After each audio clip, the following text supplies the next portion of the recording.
Sepertinya IHSG sudah tidak bestian sama yang namanya foreign flow atau asing.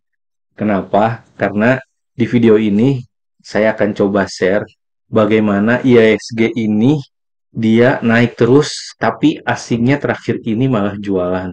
Kok bisa ya IHSG itu bisa naik tanpa pembelian asing yang banyak? Penasaran kenapa IHSG ini bisa naik tinggi? Yuk kita simak videonya kali ini.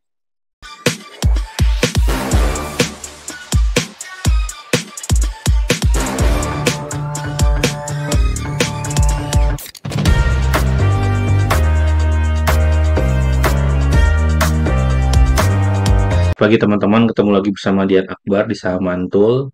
Di video kali ini saya akan coba men-share, mungkin judulnya agak lucu gitu ya, IHSG sudah tidak besti lagi sama inflow. Kenapa? Karena kenaikan IHSG ini berbanding terbalik dengan yang seperti biasanya. Biasanya IHSG ini akan naik ketika asing itu eh, sama-sama borong saham. Jadi kalau misalkan kita lihat di sini gitu ya, kita lihat di sini di grafik ini biasanya itu IHSG kenapa bisa turun karena memang asingnya turun.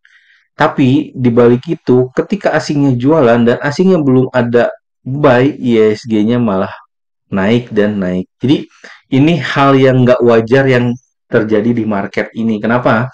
Karena biasanya asingnya beli banyak, IHSG-nya pun naik.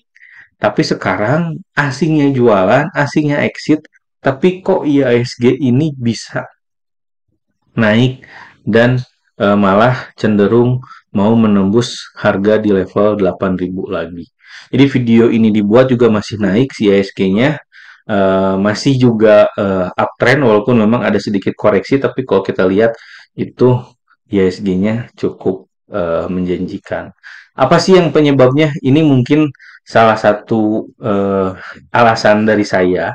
Bisa jadi IHSG rame itu karena IHSG menyambut anak baru dari grupnya saham PAPP gitu. Jadi jarang banget asingnya jualan, asingnya keluar, asingnya exit, tapi IHSG-nya naik. Nah, mungkin ini salah satu faktor gitu ya. Mohon koreksi kalau saya salah, tapi tolong tulis di kolom komentar jika memang ada sentimen lain yang memang membuat IHSG ini naik. Apakah kepercayaan dari pemerintah atau memang karena ada apa namanya suku bunga suku persentase ketika barang masuk ke AS atau sebaliknya harga barang yang dari AS ke kita itu nggak ada pajaknya sehingga menstimulus perdagangan, kita nggak tahu. Tapi yang pasti kalau kita melihat dari data, IHSG ini naik berbarengan dengan saham CDIA atau sahamnya PAPP. Dan kalau kita lihat dari grupnya, ini saham brand, saham BRPT, saham cuan, ini naiknya berbarengan. Jadi kalau misalnya kita lihat di sini, gitu ya, kalau kita lihat di sini, ini memang di bulan Juli ini berbarengan dengan IPO-nya saham saham CDIA. Dan ketika IPO ini, teman-temannya atau kakak-kakaknya di saham CDIA ini menyambut kedatangan saham yang baru muncul ini, atau anak kecil yang baru muncul ini eh, di disambut oleh kakak-kakaknya yang sudah senior di bursa, yaitu saham BRPT yang memang kenaikannya cukup tinggi, dan juga saham brand dan cuan gitu ya, yang kenaikannya pun juga cukup tinggi. Ini waktunya bersamaan gitu. Apakah memang para investor atau para trader ini mengkoleksi atau memanfaatkan momentum ketika memang menyambut anak baru yang namanya CDIA. Jadi memang jadi rame lagi ketika kemarin, memang setelah sebelum ini IPO pasar sepi.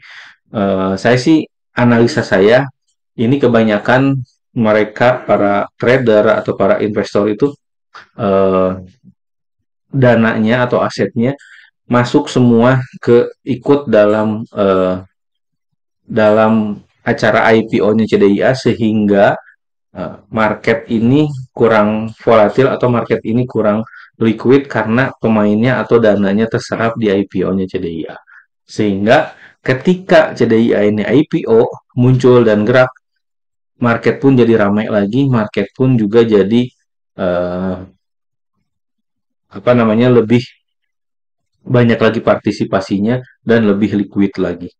Dibarengin dengan banyaknya juga investor atau trader yang memanfaatkan momentum kenaikan grup saham dari PAPP ini. Jadi kita lihat di sini Brand, Cuan, dan BRPT ini juga naiknya cukup tinggi, di mana salah satu dari saham ini pun saya ikut trading juga, yaitu di saham BRPT. Mungkin nanti di atas video ini saya akan share juga, atau di sebelah kiri ini saya akan share juga capturean saya yang muncul di saham BRPT, atau capturean portofolio saya yang di BRPT.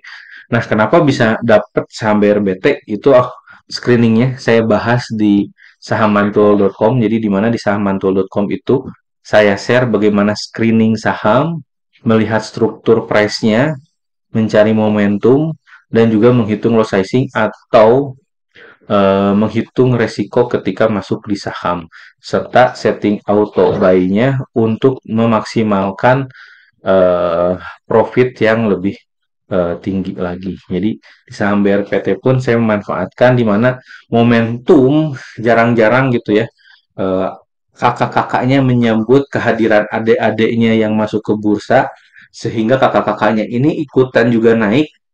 Jadi sayang banget kalau momentum itu tidak dimanfaatkan, sehingga saya pun juga memanfaatkan momentum tersebut. Jadi teman-teman kalau misalkan pengen juga memanfaatkan momentum, mumpung di awal bulan ada promo untuk eh, register di saham mantul. Jadi teman-teman bisa juga memanfaatkan momentum di awal bulan. Teman-teman tinggal masuk di link Telegram di kolom deskripsi ini di bawah. Nanti saya akan share juga promonya di awal bulan supaya teman-teman bisa mendapatkan akses ke saham mantul dengan promo 20 sampai 25% untuk diskon dan akses ke saham mantul. Jadi ini momentum yang langka, momentum yang jarang banget, sehingga di sisi lain kami pun akan bahkan sulit melihat atau tergocek gitu ya bahwa ISG ini awalnya akan turun lagi ke bawah. Kenapa asingnya turun dan saya menjaga cash, ternyata ketika CDIA-nya ini IPO dan CDIA-nya ini melantai bursa, ternyata pasarnya ramai lagi, malah cenderung naik, dan momentum itu jangan sampai terlewatkan. Jadi memang di trading ini atau di pasar saham ini yang kita cari, memang yang kita cari ada sahamnya, tapi jangan sampai sahamnya ini kita entry salah momentum. Jadi yang kita cari adalah momentum yang tepat untuk masuk ke saham sehingga kita bisa profit lebih maksimal. Makanya di sini kita harus pintar sekali untuk melihat momentumnya, kapan kita entry, kapan kita exit, supaya kita nggak ketinggalan kereta dan kita bisa ikut berpartisipasi dalam euforia menyambut kehadiran adik kecil yang namanya CDIA. Jadi buat teman-teman yang kehilangan momentum atau kehilangan nggak ikut momentum ini, jangan berputus asa. Kita cari lagi momentum-momentum yang lain, di mana dalam trading itu saya katakan kedua kalinya kita mencari momentum yang tepat untuk entry. Nah, momentum itulah yang harus kita cari. Itu aja mungkin video ini. Mudah-mudahan video ini berguna buat teman-teman. Mudah-mudahan video ini bisa menjadi nambah pengetahuan teman-teman, apalagi dalam mencari momentum yang tepat sehingga teman-teman bisa cuan maksimal. Oke, save video ini jika memang bermanfaat dan tolong bagikan buat teman-teman yang membutuhkan. Assalamualaikum warahmatullahi wabarakatuh. Salam cuan teman-teman.